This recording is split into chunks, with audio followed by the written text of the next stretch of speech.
of the church's teachings on the revolution that we're fighting, the cultural revolution. But the great thing is it's a synthesis, so you see from the beginning to the end how it's played out. It has the same themes. First, we want society, we want Christ without his church, you know, the Protestant revolution. Then we want society without Christ, the French Masonic revolution.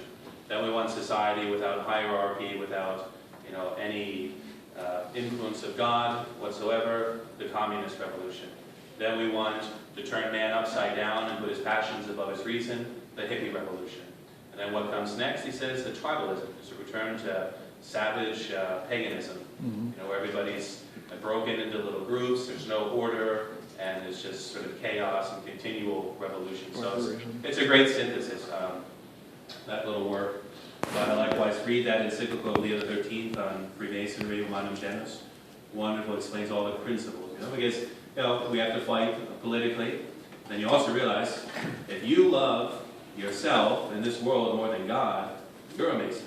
You know, without carrying the card, you're practicing what the essence of this era is, you know, which is the same, this echo of original sin throughout the centuries. The name of the book was? That book is called Revolution and Counter-Revolution. You can find that on the internet as well. The book I mentioned in the homily, The Glories of Divine Grace, by Stephen. The Popes Against Modern Errors, that's a great, you know, read all those, and explain what's going wrong here in the world. And the works of Father Dennis Fahey as well. He explains very well how organized naturalism, how it's extended throughout the world and is influencing all, is replacing Christendom. The old world order, where Christ is king, with the new world order, in which man puts himself in the place of God.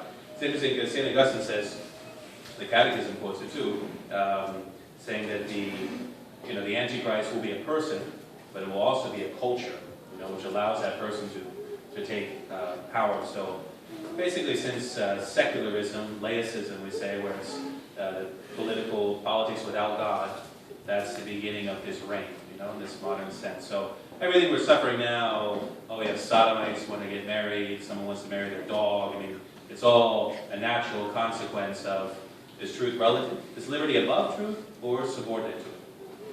You know? And so I see in Mexico, well, there's Our Lady of Guadalupe, the heart and soul of all of Mexico. Even the atheist is a Guadalupano, you know, because that's his mother. There's no Mexican without Our Lady of Guadalupe. And whereas, you know, what's our symbol here in the United States? The Statue of Liberty, donated by the French Revolution, which symbolizes, you know, liberty above truth, and do as you please. So, you know, it helps us. It's really helped me to be in Mexico to absorb what's left of the Catholic culture. You're rebuilding what you can see is still there, sort of in ruins, you know. Whereas here we just had Catholic culture more in pockets of, you know, our immigrants, of Polish Catholics in their neighborhood, Irish Catholics, German Catholics. Now it's just more Walmart, McDonald's. Yeah.